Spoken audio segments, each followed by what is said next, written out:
အားလုံးမင်္ဂလာပါကျွန်တော် ATI channel မှာပြန်လည်ကြိုဆိုလိုက်ပါတယ်ကျွန်တော် ATI channel ရဆိုလို့ရှိရင်နေ့စဉ်နေ့တိုင်းတွန်လိုင်းရင်းနဲ့ပတ်သက်တဲ့သတင်းတူသတင်းကောင်းတွေကိုတင်ဆက်ပေးတော့မှာပါမယ်ကော့ကရိတ်ကျုံဒိုလန်တိုက်ပွဲမှာနော်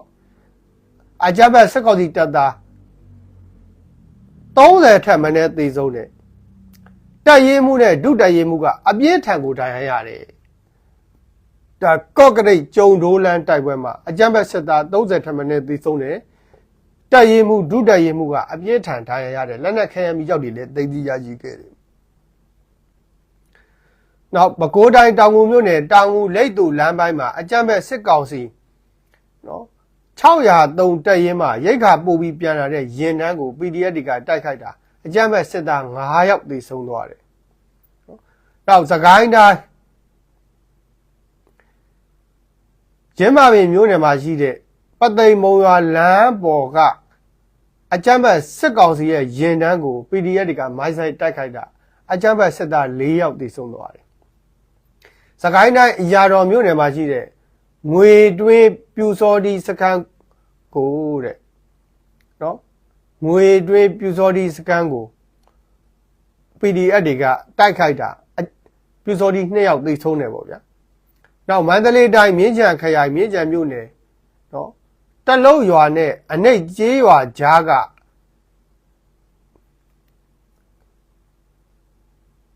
အကြမ်းဖက်စစ်ကောင်စီရဲ့ကားကို PDF တွေကတိုက်ခိုက်တာဗိုလ်ကြီးတယောက်အပါဝင်အကြမ်းဖက်စစ်ကောင်စီတပ်သား3ယောက်တော့သေဆုံးသွားတယ်။ဟောဗိုလ်ကြီးတယောက်အပါဝင်အကြမ်းဖက်စစ်ကောင်စီတပ်သား3ယောက်သေဆုံး။အဲ့ဒီမစ်ရှင်ကိုနော်အဲ့ဒီမစ်ရှင်ကို PDF တွေကတပတ်လောက်အထိကိုဘို့တို့အစင်းရဲ့အပင်ပန်းခံပြီးတော့ကိုစ조사ပြီးလှုပ်ဆောင်ခဲ့ရတယ်။ဟောဗိုလ်ကြီးတယောက်နဲ့အကြမ်းဖက်စစ်သား3ယောက်သေဖို့နော်အဲ့ဒါကိုကွန်မန်ဒိုတော်လိုင်းလက်နက်ကိုင်တွေကတပတ်လောက်ထိအပင်ပန်းစင်းရခံပြီးတော့ကင်းပုံဝစ်ပြီးတော့ကိုလောက်ကြံခဲ့ရတယ်ပေါ့နော်ဒါကြောင့် PDF တွေတော်ပါတယ်နောက်ပဲခူးတိုင်းရန်ကုန်ပြည်လမ်းပိုင်းမင်းလာမြို့နယ်တိုက်ပွဲမှာဒုတိယဗိုလ်မှူးကြီး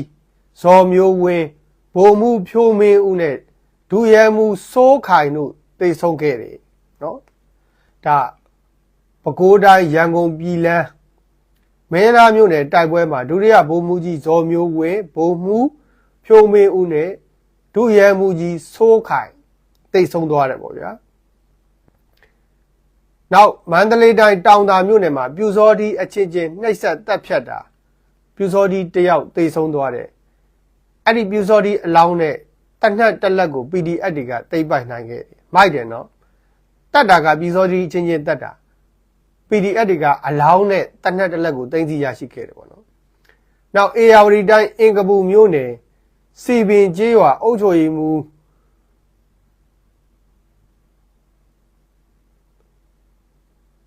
ဦးဆိုးကတူအရင်ကိုစစ်မှုထမ်းနဲ့ထည့်လိုက်တာအဲ့ဒါကိုအကြမ်းဖက်စစ်သားတွေကဝိုင်းထိုးကြိတ်နှိပ်စက်တာသေသွားတယ်နော်သေသွားတယ်အေယာဝတီတိုင်းအင်ကပူမြို့နယ်စီပင်ကျေးရွာကအုပ်ချုပ်ရေးမှူးဦးစုကသူ့တူကိုတပ်သားစုဆောင်ပေးလိုက်တာအဲ့ဒါကိုတင်နန်းမှာအကြမ်းဖက်စစ်သားတွေကဝိုင်းထိုးအနိုင်ကျင့်ကြတာအုပ်ချုပ်ရေးမှူးရဲ့တူသေသွားတယ်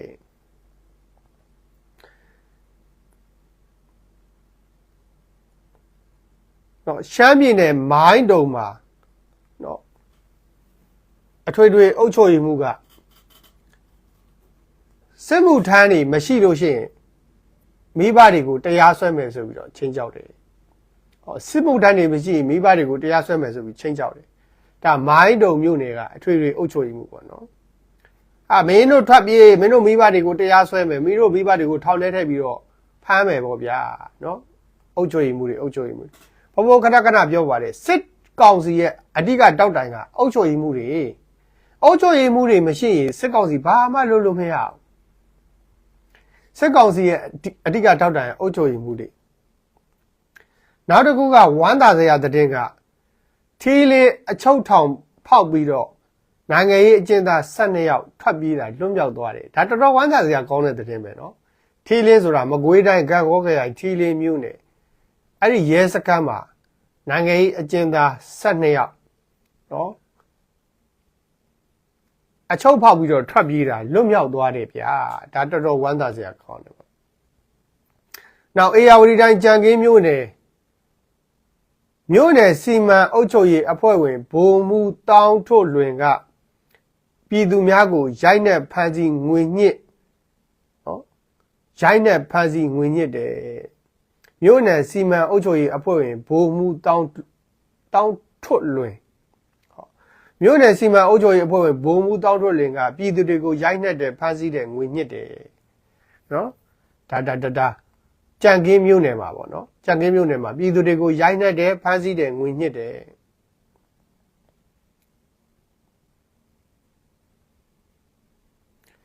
နောက်တစ်ခုကထိုင်းတီဘတ်6တန်းစုကိုဟိုတို့ထိုင်းနိုင်ငံမှာအလုံးလုံးနေတဲ့ရခိုင်တိုင်းရင်းသားတယောက်ကပေါက်သွားတယ်တော်တော်ဝမ်းသာစရာပဲနော်သူ့ရဲ့ဇာတိချက်မြို့ကအမ်းမြို့နယ်ကပေါ့နော်ဒါတော်တော်ဝမ်းသာစရာကောင်းတယ်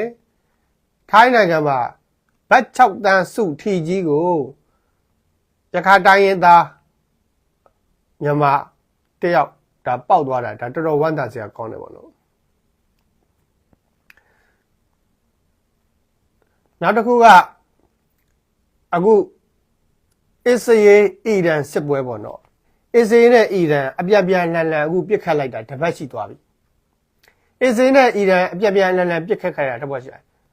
အခုတူမတာကိုမတာပဲချနေကြတာနော်ဘသူနိုင်မယ်ဘသူရှုံးမယ်ဆိုတာပြောလို့မရသေးဘူးအခုလောဆယ်တဲ့အစ္စရေးမှာရှိတဲ့လေကာတွေလည်းပဲအလုံးမလုံးနိုင်တော့ဘူးနော်အစ္စရေးမှာလေကာနာမည်ကြီးAero 3တို့ Iron Man တို့အခုအလုံးမလုံးနိုင်တော့ဘူးအစ္စရေးကပြည့်သမျှတွေအီရန်ကပြည့်သမျှတွေအခုအစ္စရေးမျိုးတွေမှာတော်တော်လေးထိတယ်ဒါကြောင့်အစ္စရေးကလည်းအမေရိကန်ကိုကူဘာနဲ့အသေးအတန်ကိုပြောနေရတယ်နော်အမေရိကန်ကလည်းအခုသူ့ရဲ့လေကာတွေပို့ထားရတယ်အဲ့တော့အစ္စရေးနဲ့အီရန်လည်းအခုတိုက်နေတာတပတ်ရှိသွားပြီသူမတာကိုအာသူဘပဲဘသူနိုင်ပြီဘသူရှုံးမယ်ဆိုတာအခုချိန်ဒီကိုပြောလို့မရသေးဘူးတိုက်နေတော့မယ်အဲ့ဒါနဲ့ပတ်သက်ပြီးတော့အမေရိကန်သမ္မတဒေါ်နယ်ထရန့်ကိုပါကစ္စတန်ပြောတဲ့စကားတော်တော်ကောင်းတယ်ဘို့တို့သူများနိုင်ငံကခေါင်းဆောင်တွေပြောတဲ့စကားတွေကပညာတက်လို့လားမသိဘူးတစ်လုံးဆိုတစ်လုံးတော်တော်နားထောင်လို့ကောင်းတယ်ပေါ့နော်ဒီကနေ့လည်းပဲပါကစ္စတန်ကဒေါ်နယ်ထရန့်ကိုဒီအီရန်အစ္စရေးကိစ္စကိုဘယ်လိုပြောသလဲဆိုတော်တော်ကောင်းတယ်ပေါ့နော်အိန္ဒိယနဲ့ပါကစ္စတန်ကိစ္စကိုတဲ့ဒေါ်နယ်ထရန့်ကငြိမ်းချမ်းရေးလုပ်ပေးနိုင်ခဲ့တယ်ပေါ့နော်ဖြန့်ဖြေပေးခဲ့တယ်ဒေါ်နယ်ထရန့်ကဖြန့်မဖြေနိုင်ခဲ့ရင်အိန္ဒိယနဲ့ပါကစ္စတန်အခုတော့ဆိုအကြီးကျယ်စစ်ဖြစ်နေပြီဒါကြောင့်ဒေါ်နယ်ထရန့်ဟာငြိမ်းချမ်းရေးနိုဘယ်ဆုကိုရတဲ့တယ်ဆိုပြီးတော့ပါကစ္စတန်ကဒီလာမဲ့2026ငြိမ်းချမ်းရေးနိုဘယ်ဆုအတွက်ဒေါ်နယ်ထရန့်ကိုတင်သွင်းသွားမယ်ပေါ့နော်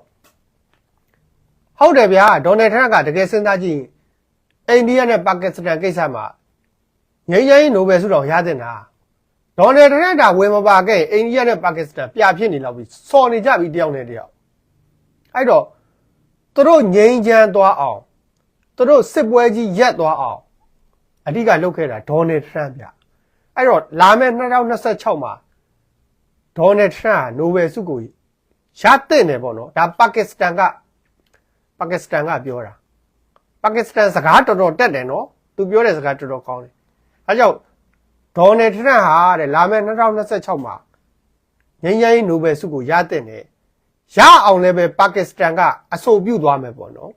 ရအောင်လည်းပဲပါကစ္စတန်ကအဆိုပြုသွားမယ်အခုလည်းပဲတဲ့အစ္စရေးအီရန်ကိစ္စကိုဝင်မပါဘဲနဲ့အိန္ဒိယပါကစ္စတန်ကဲ့သို့ဖြန့်ဖြေပေးပါဟောငြိမ်းချမ်းအောင်ဖြန့်ဘလောက်ကောင်းတဲ့စကားလဲပါကစ္စတန်တော်တော်လေတယ်နော်ပါကစ္စတန်နဲ့အိန္ဒိယစစ်ဖြစ်မဲ့ကိစ္စကို ငြိမ်းချမ်းအောင်ဒေါ်နယ်ထရန့်ကလှုပ်တယ်လို့ပဲတဲ့နော်လှုပ်တယ်လို့ပဲတဲ့အခုအစ္စရေးနဲ့အီရန်ကိစ္စမှာလည်းပဲဝင်မပါဘဲနဲ့နော်ငြိမ်းချမ်းအောင်ပဲလှုပ်ပေးပါတဲ့ဟောပါကစ္စတန်ကသူ့ကိုချုပ်ပလိုက်တာနော်နိုဘယ်ဆုနဲ့ချုပ်ပလိုက်တာဒေါ်နယ်ထရန့်ဟာ2026ရဲ့ငြိမ်းချမ်းရေးနိုဘယ်ဆုနဲ့ထိုက်တန်တဲ့ပုဂ္ဂိုလ်ပါနော်2026ရဲ့ငြိမ်းချမ်းရေးနိုဘယ်ဆုနဲ့ထိုက်တန်တဲ့ပုဂ္ဂိုလ်ပါဒါကြောင့်အစ္စရေးနဲ့အီရန်ကိစ္စကိုလည်းဝင်မပါဘဲနဲ့ငြိမ်းချမ်းရေးရအောင်ပဲသူကြားတဲ့ကနေဆောင်ရွက်သင့်ပါတယ်တဲ့ဆိုပြီးတော့ပါကစ္စတန်ကချုပ်ပလိုက်တာပြေဟာပါကစ္စတန်ပြောတဲ့စကားတော်တော်ကောင်းတယ်နော်ကောင်းလို့ဖမုတ်ဒါပြန်လဲမျှဝေပေးတာနော်တော်တော်ကောင်းတဲ့စကား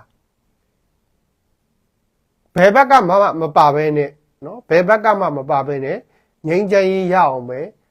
အမေရိကန်ကဝင်ပါတဲ့နယ်ပေါ့နော်ပြီးတော့ဒေါ်နယ်ထရက်က2026ရဲ့ငြိမ်းချမ်းရေးနိုဘယ်ဆုနဲ့အသင့်တော်ဆုံးသောပုဂ္ဂိုလ်ပေါ့ဗျာနောက်တစ်ခုကအခု